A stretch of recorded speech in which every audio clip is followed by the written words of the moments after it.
ఎంతో ప్రేమ ఉంటే ఇక్కడికి రాగలరు. ఇక్కడ ఉన్న వాళ్ళంతా ప్రేమ స్వరూపులు కాబట్టి ఇక్కడికి విచ్చేయడం జరిగింది. ఎంతో మంది ఉన్నారు, అందరూ రాలేరు. కాబట్టి నేను చాలా సంతోషపడుతున్నాను. మా శిష్యుల యొక్క ప్రేమను చూసి ఒకసారి నాకే అసూయ కలుగుతుంది. మీరు అంత దూరం నుంచి వస్తున్నారే, నాకంత ప్రేమ ఉందా అని ఒకసారి నేను లోపల విశ్లేషించుకుంటుంటాను. మా శిష్యులకు ఉన్నంత ప్రేమైనా నాకుందా?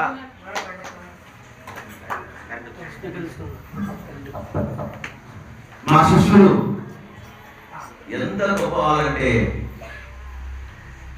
నాకు నా మనసు పులకిస్తుంది.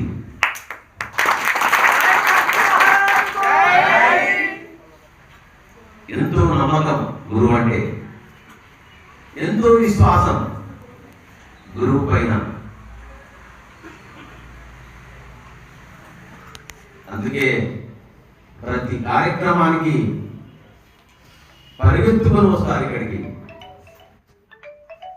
ఆ యొక్క ప్రేమ చాలా నేను అనుకుంటున్నాను. ప్రేమ ఎక్కడ ఉంటే అక్కడ భగవంతుడు ఉంటాడు అంటారు. భగవత్ స్వరూపం ఏమంటే ప్రేమనే. మీ అందరి ప్రేమనే భగవత్ స్వరూపం. మనకెందుకు ఇన్ని తెలిసి కూడా మనం ఇంకా కొంత బాధలకు గురవుతున్నాం అంటే, ఇంకా మనకు అజ్ఞానం అనే అంధకారము మన మనసుల్లో దాగి ఉంది.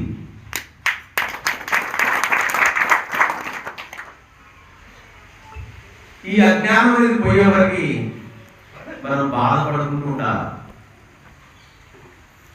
ఆ అజ్ఞానాన్ని తొలగించేటటువంటి సద్దు కనుక్కున్నాను. నేను కనుక్కున్నాను. కొంచెం మసి తగిలిందనుకో, ఈ అవికి మసి తగిలితే కూడా బాధపడతాను. దీని మీద ప్రేమ నాకు. అట్లా మనము ఈ శరీరాన్ని ప్రేమిస్తున్నాం.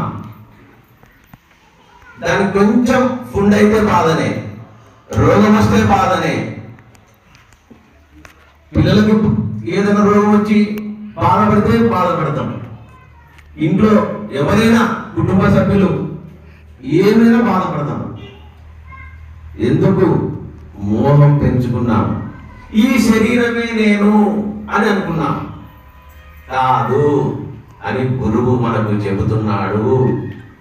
సోహం, ఆత్మను నేను అని అనుకోవడం అనే నిజమైనటువంటి సత్యం. కాబట్టి మనమందరం ఈరోజు బాధలకు, కష్టాలకు గురవుతున్నామంటే సత్యం తెలుసుకోకపోవడమే, అజ్ఞానంలో ఉండడమే.